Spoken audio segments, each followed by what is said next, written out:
Studio Struktur dan Konstruksi Bangunan 1 UTS Presentasi Fakultas Teknik Jurusan Pendidikan Teknik Sipil dan Perencanaan Program Studi Arsitektur Universitas Negeri Makassar. Nama Alivia Ramadhani, NIM 210211502049, Kelas Arsitektur A.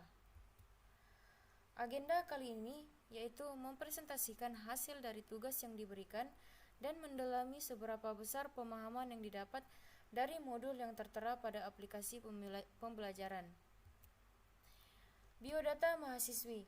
Hai, nama saya Alivia Ramadhani. Saya merupakan mahasiswa Universitas Negeri Makassar angkatan 2021. Target saya dalam mempresentasikan tugas adalah semoga ke depannya presentasi kali ini dapat bermanfaat bagi saya tentunya dan juga orang lain. Berbagai sambungan kayu. Satu yaitu sambungan bibir lurus. Sambungan bibir lurus ini merupakan jenis yang sederhana dengan tingkat kekuatan sambungan yang lemah. Kalian bisa melakukan penyambungan ini dengan menggunakan bantuan paku atau baut untuk memperkuat sambungan. Tipe sambungan kayu takikan lurus. Tipe ini biasa digunakan untuk balok kayu dengan arah yang memanjang, seperti contoh pada gambar di samping ini. Bibir miring. Tak jauh berbeda dengan sambungan jenis bibir miring lainnya, sambungan kayu miring ini digunakan apabila terdapat gaya tarik yang bekerja pada batang kayu. Letak bibir pemikul sambungan jenis ini harus dekat dengan kaki kuda-kuda. Jenis sambungan selanjutnya ini bisa dipakai untuk material dengan gaya tarik yang timbul untuk batang balok, serta semua permukaan batang tertahan. Kalian juga bisa menambahkan baut atau paku untuk memperkuat sambungannya, seperti pada contoh di atas ini.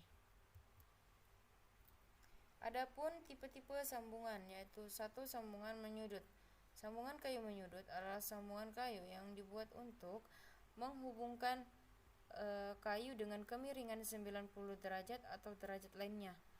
Pada umumnya, sambungan kayu menyudut ditemukan pada pondasi rumah, terutama rumah panggung atau rumah kayu.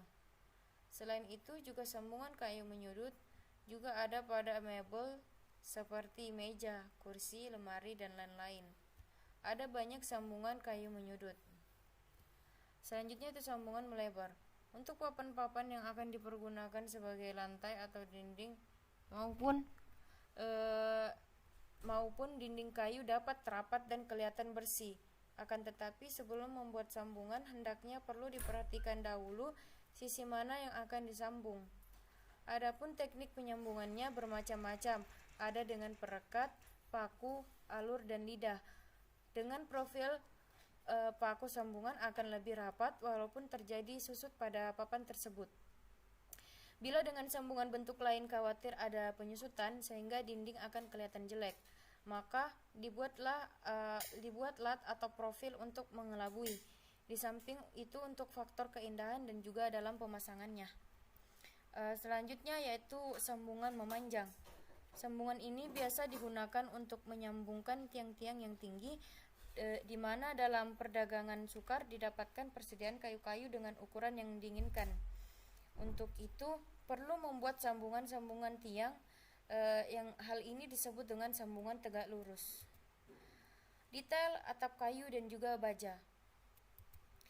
Struktur atap kayu. Rangka atap kayu sendiri merupakan rangka atap yang terbuat dari kayu. Dalam membangun rangka atap kayu, ada beberapa komponen pada atap yang perlu diketahui. Tujuannya agar rangka atap kayu bisa kuat dan tahan di berbagai kondisi. Adapun berbagai macam struktur atap kayu yaitu kuda-kuda. Kuda-kuda adalah penopang rangka atap yang terbuat dari balok kayu berbentuk segitiga. Kuda-kuda berfungsi untuk menyangga rangka atap dan diletakkan di bagian bawah rangka. Selain penting pada konstruksi rangka atap, kuda-kuda juga bisa mempercantik tampilan rumah karena dapat menampilkan nuansa etnik tradisional. Adapun gording. Gording adalah balok kayu yang terletak di atas kuda-kuda. Gording mempunyai fungsi untuk menyangga dan penghubung antar kuda-kuda. Adapun kasau merupakan balok kayu yang diletakkan melintang di atas gording. Fungsinya adalah membuat atap jadi berlebih dan ukurannya bisa diatur sesuai keinginan. Reng adalah kayu yang melintang yang ditaruh di atas kasau. Fungsi reng untuk mengait dan menahan penutup atap. Dengan adanya reng, genting jadi lebih mudah dan disusun teratur dan rapi. Adapun reng balok adalah balok yang diletakkan pada bagian puncak dinding dan mempunyai fungsi untuk menahan dan menjaga kuda-kuda agar tetap kokoh. Lisplank tirisan merupakan papan tegak yang dipasang pada bagian bawah kasau. Konstruksi ini berfungsi sebagai pengikat ujung kasau supaya susunannya tidak berubah. Lisplank ujung gavel. Lisplank tirisan. Selain lisplank tirisan, ada pula yang bernama lisplank ujung gavel. Seperti namanya, lisplank ujung gavel diletakkan pada sepanjang ujung gavel. Fungsinya untuk melindungi gording dan reng dari air hujan dan sinar matahari. Adapun pelapis atap.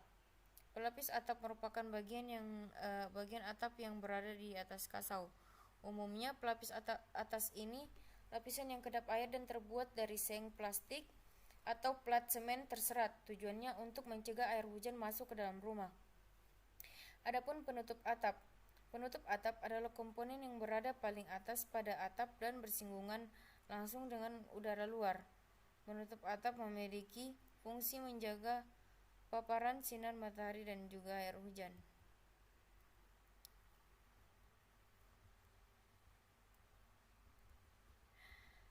Berikut ini dia detail struktur atap kayu yang telah saya gambar.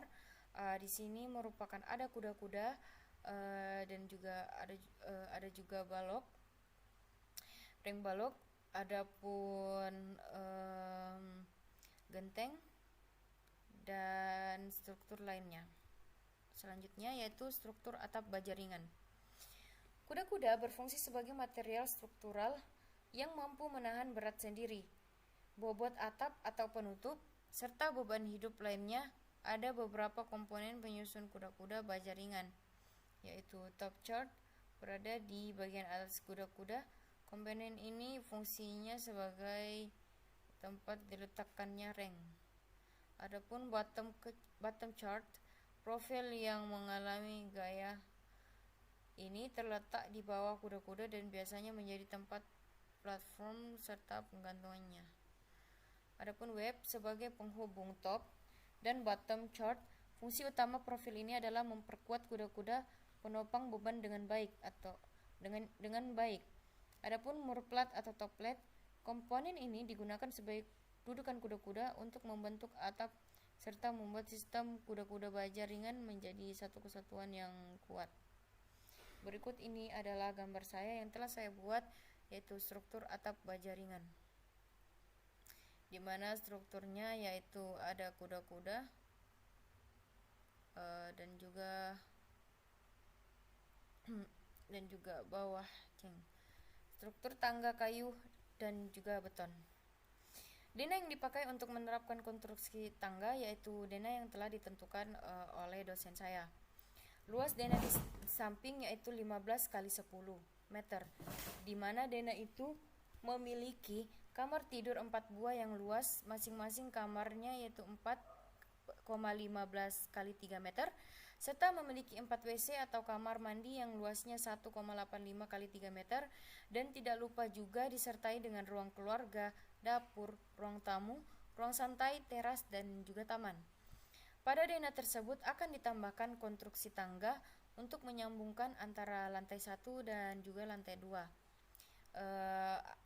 Dan saya menggunakan tangga yaitu berada tepat di ruang tamu, samping ruang tamu, dan juga naik ke lantai 2 bertemu dengan ruang santai. Dan adapun struktur tangga kayu, sama seperti konstruksi tangga pada umumnya, struktur tangga kayu juga terdiri dari beberapa elemen, yaitu anak tangga vertikal atau riser, sebagai pijakan tangga horizontal atau thread, ibu tangga yang menjepit anak tangga atau string, pegangan tangga atau handrail, pagar tangga atau baluster, dan kolom utama atau newel. Masing-masing elemen akan saling menopang satu sama lain sehingga secara utuh tangga bisa kuat dalam menjalankan fungsinya. Konstruksi tangga yang dibuat pada tangga di samping berjenis tangga L dengan kemiringan 45 derajat dan jumlah anak tangga 13 dan tinggi masing-masing anak tangga yaitu 25 cm dan juga lebar tangganya yaitu 1 meter. Di sini saya memakai skala 1:25 di mana jarak antara lantai 1 dan juga lantai 2 yaitu 4 meter. Sedangkan adapun 3 bagian pas dengan pembelokan tangga yaitu berukuran 52,2 cm, 43,8 cm, 43,8 cm dan juga 52,2 cm. Tangga ini bisa jadi referensi untuk membuat suatu tangga atau menyambungkan dari lantai 1 dan lantai 2 yaitu tangga L.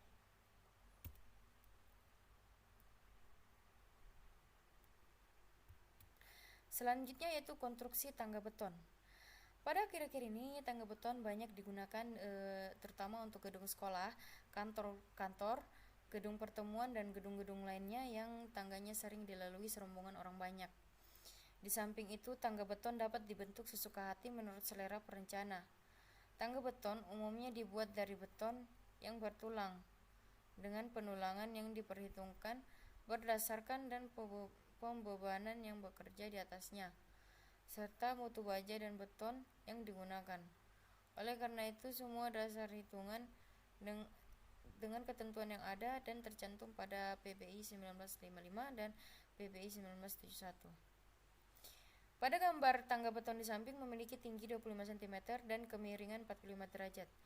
Jumlah anak tangganya yaitu 11 serta memiliki lebar 1 meter. Dalam konstruksi tangga ini memiliki pengait atau pegangan pada pinggir tangga yang terbuat dari besi baja. Adapun jarak antara lantai 1 dan lantai 2 menggunakan tangga yaitu 4 meter dan tinggi dari tangga ini yaitu 25 cm. Saya menggunakan skala 1:25. Konstruksi sambungan lantai antara lantai 1 dan juga lantai 2.